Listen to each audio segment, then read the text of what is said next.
What are some unmanly things that are actually very manly? Reflection and apologizing when you're wrong. I heard cooking for your family labeled as unmanly due to men wearing an apron around a gas stove, by the same people who grill for their family while wearing an apron around a gas grill. When my dad was a kid, a bully told him to meet him after school for a beating. Dad simply never showed up and went directly home instead.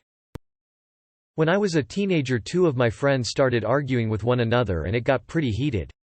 Suddenly, one of them grabbed the other and shouted, "Do you want to fight?" And the other replied loudly but totally sincerely, "No." And the first skipped a single beat and then just yelled in a sort of relieved tone, "Well, then, we won't have one," and let him go and walked away.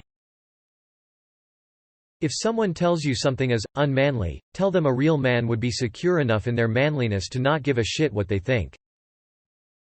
I go for the Ron Swanson-esque response of, "Everything I do is manly because I am a man." Sewing. When you're stuck on a boat in the Pacific during World War II, you'd better know how to stitch up your own uniform. Source. Both of my grandfathers. I love growing flowers, sewing, cooking, baking, and other activities that are viewed by some as girly activities. I also love traditionally manly things like fishing, building furniture, mowing my lawn, etc. A long time ago I was upset by some of my friends ribbing me for liking to do girly things. My dad handled this by teaching me that the manliest thing a man can do is whatever the hell he wants. When I was a kid, I was once at a clothing store and I saw a pink men's shirt.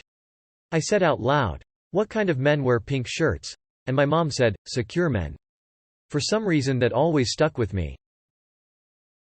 Being an attentive and involved father. I can change a diaper one-handed and I'm proud of that fact. Hygiene and cleanliness. I live on my own and I love having a clean and neat house. Ordering a fruity drink. A real man orders a beer. No, a real man orders whatever the fuck he wants. Buying feminine products for your sew. I have no shame buying tampons or pads when I do the grocery shopping, which is always. Men that get all embarrassed or won't do it are the unmanly ones. Gardening. I've also been called a homosexual by multiple other guys for saying I like gardening. But if you do that on a large scale, it's farming, something considered manly. Being there for your kids. Wearing sunscreen. Nothing looks dumber than a guy who's so afraid to seem girly that he gets turned into a lobster.